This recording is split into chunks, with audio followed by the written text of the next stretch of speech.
Today is Thursday, April 17th, 2025. This is Read Through the Bible. Hi, everyone. And we have come up this mountain to chapter 16 of Leviticus, and now we're going down the mountain. In reverse order we came up. We went up talking about the sacrifices, and then the priests, and then the purity laws, and now we're just starting down on the purity laws. Yep, so we're on the side of how to live for God. Yep. And so, we're still in the purity section. Yep, and then tomorrow we'll talk about priests. Mm-hmm.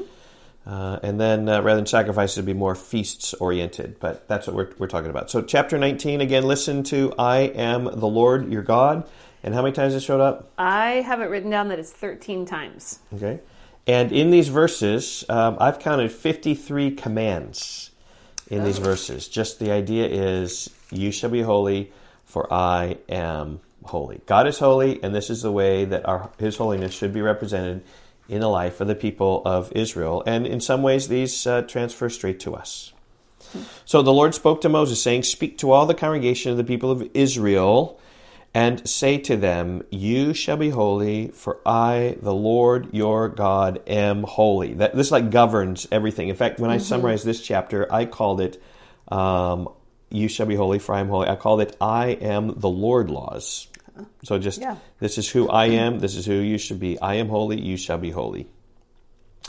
Every one of you shall revere his mother and his father, and shall keep my Sabbaths. There's Commandment 5, Commandment 4. I am the Lord your God. Do not turn to idols. Commandment 2, or make for yourselves any gods of cast metal. I am the Lord your God. When you offer a sacrifice of peace offerings to the Lord, you shall offer it so that you may be accepted.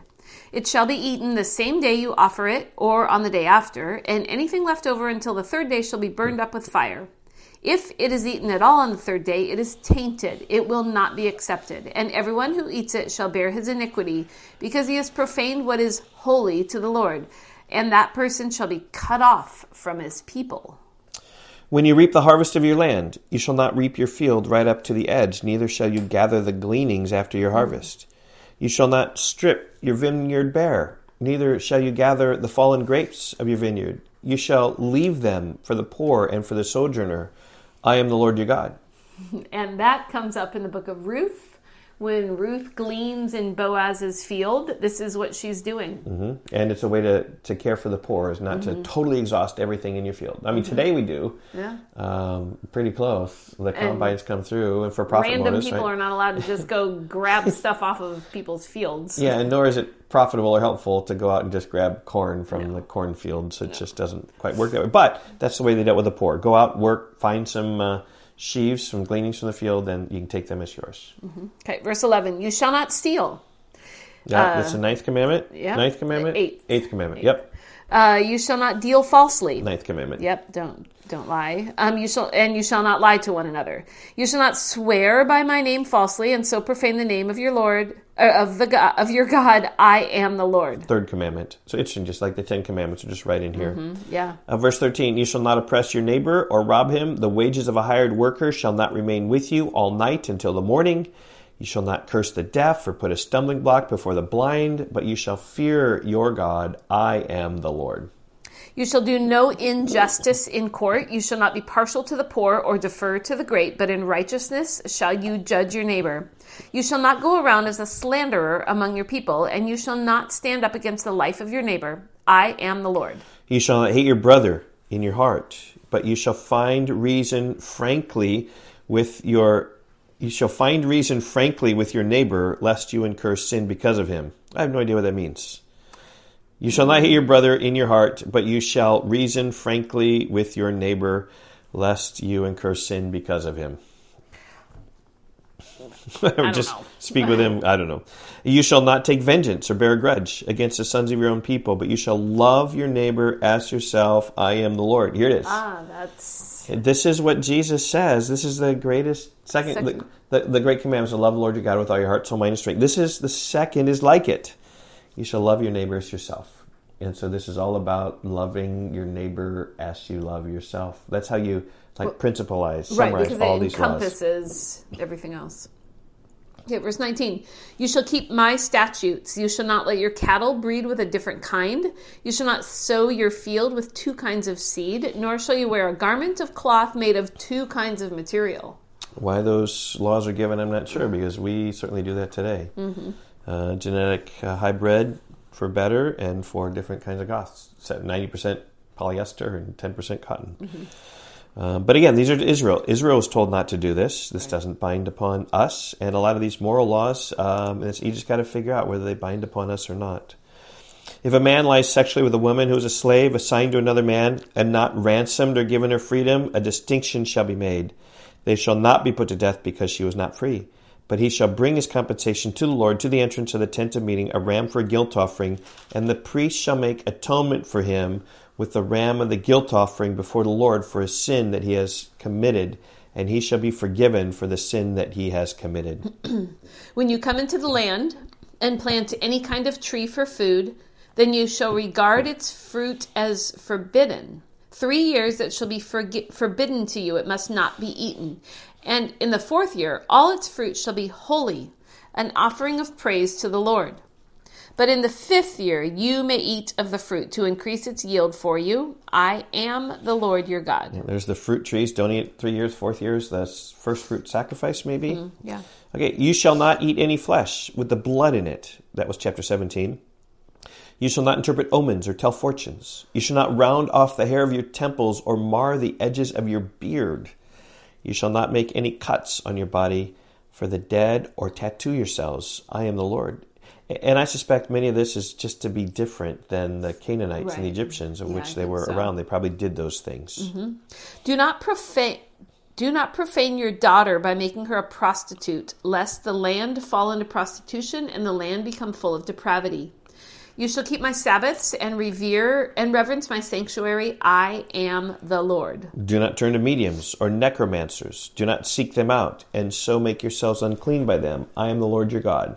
You shall stand up before the gray head and honor the face of an old man, and you shall fear your God. I am the Lord. When a stranger sojourns with you in your land, you shall not do him wrong. You shall treat the stranger who sojourns with you as a native among you, and you shall love him as yourself. For you were strangers in the land of Egypt. I am the Lord your God. Verse 35, you shall do no wrong in judgment, in measures of length or weight or quantity. You shall have just balances, just weights, a just ephod, and a just hin. I am the Lord your God, who brought you out of the land of Egypt. And you shall observe all my statutes and all my rules, and do them. I am the Lord. Yep. A simple outline, if we're looking to summarize the chapter, like these are I am the Lord laws. Yeah. Tucked away here, though, Yep. Jesus pulls this one little thing, you shall love your neighbor as yourself, which is a lot of what these commandments are all about, loving your neighbor as yourself. Right. Okay, then we come in chapter 20, starting with Moloch worship. Moloch worship is where they offered sacrifices of their newborns to the Lord, which is horrific. They should not do that. The Lord spoke to Moses, saying, say to the people of Israel, any one of the people of Israel or of the strangers who sojourn in Israel who gives any of his children to Moloch shall surely be put to death. The people of the land shall stone him with stones. I myself will set my face against that man and will cut him off from among his people, because he has given one of his children to Moloch to make my sanctuary unclean and to profane my holy name. And if the people of the land do at all close their eyes to that man when he gives one of his children to Moloch, and do not put him to death, then I will set my face against that man and against his clan, and will cut them off from among their people, him and all who follow him into whoring after Moloch. If a person turns to mediums and necromancers, whoring after them, I will set my face against that person and will cut him off from among his people. Consecrate yourselves, therefore, and be holy, for I am the Lord your God. Keep my statutes and do them. I am the Lord who sanctifies you. For anyone who curses his father or his mother shall surely be put to death. He has cursed his father or his mother. His blood is upon him. And now we're transitioning back to chapter 18 and sexual sins. Just you need to stay away from them. If a man commits adultery, so like chapter 18 was more, don't do these things. This is more the punishments that should come. That's what the ESV heading says, punishments for sexual immorality. If a man commits adultery with the wife of his neighbor, both the adulterer and his adulteress shall surely be put to death. And that's behind John chapter 8 and the woman caught in adultery. Oh, right. Though they only brought the adulteress rather than the adulterer in that case. But here's the law in the Old Testament, what should happen. And certainly death is due that person. It's only the mercy of Christ that gets us free from that. If a man lies with his father's wife, he has uncovered his father's nakedness. Both of them shall surely be put to death. Their blood is upon them. If a man lies with his daughter-in-law, both of them shall surely be put to death. They have committed a perversion. Their blood be upon them. If a man lies with a male as with a woman, both of them have committed an abomination. They shall surely be put to death. Their blood is upon them. If a man takes a woman and her mother also, it is depravity. He and they shall be burned with fire, that there may be no depravity among them. If a man lies with an animal, he shall surely be put to death. You shall kill the animal. If a woman approaches any animal and lies with it, you shall kill the woman and the animal. They shall surely be put to death. Their blood is upon them. Okay. Verse 17. If a man takes his sister, a daughter of his father or a daughter of his mother, and sees her nakedness, and she sees his nakedness, it is a disgrace. And they shall be cut off in the sight of the children of their people. He has uncovered his sister's nakedness, and he shall bear his iniquity. If a man lies with a woman during her menstrual period and uncovers her nakedness, he has made naked her fountain, and she has uncovered the fountain of her blood.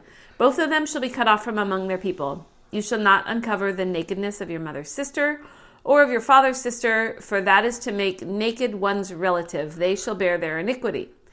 If a man lies with his uncle's wife, he has uncovered his uncle's nakedness. They shall bear their sin. They shall die childless. If a man takes his brother's wife, it is impurity. He has uncovered his brother's nakedness. They shall be childless. Just speaks to the devastation of what sexual sin ought to be. It ought to be death. Again, this is Israel. And even then, it was difficult for them to practice this. Yes, the woman caught in adultery shows. They weren't really practicing this either. But it just shows the demands of God. I think it also shows the practices of the cultures around them. Yep. You shall therefore keep all my statutes and all my rules to do them, that the land where I'm bringing to you to live may not vomit you out. So the idea is you don't practice his statutes and you'll be vomited out. And you shall not walk in the customs of the nation that I'm driving out from before you, for they did all these things. Therefore I detested them. These sexual sins were practiced, and Moloch was all a practice of that. But I have said to you, you shall inherit their land, and I will give it to you to possess, a land flowing with milk and honey. I am the Lord your God, who has separated you from the peoples. You shall therefore separate the clean beast from the unclean, and the unclean bird from the clean. You shall not make yourselves detestable by beast or by bird or by anything with which the ground crawls, which I have set apart for you to hold unclean. You shall be holy to me, for I, the Lord, am holy, and have separated you from the peoples, that you should be mine. And I think there's the principle, right? They're just different than the people of Israel. And these laws were to create a distinct people, just like the eating laws. Be distinct and separate, and don't live like the Egyptians or the Canaanites. Because God is holy. Verse 27, a man or a woman who is a medium or a necromancer shall surely be put to death. They shall be stoned with stones. Their blood shall be upon them. Yep. And tomorrow we'll talk about priests. We've been talking about purity and purity laws here in chapters 17, 18, and 19, and 20. So you can summarize this. I'd probably put Moloch worship in a summary. Probably, again, sexual sins as well. Yep. All right. Sounds good. We will see you tomorrow. Bye-bye. Goodbye.